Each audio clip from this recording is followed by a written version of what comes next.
Hi guys, welcome back to our YouTube channel. So in this tutorial, we're gonna learn how can we do sharpen and soften to the image that we have imported in Microsoft Excel. So to do that, just select the picture that you want to apply, and then this extra tab will be created by the name of format, that is a picture tool. Just click on that, and just after clicking in this adjust group, you have an option that is corrections. Just click on that, and then here you will have sharpen and soften. Now select these boxes according to your need. You can move to the right side for sharpen and left side for soften.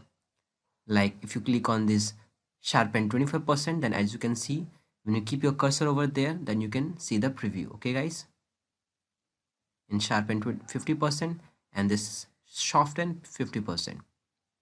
I'll click there and it will be applied. You can see the difference guys.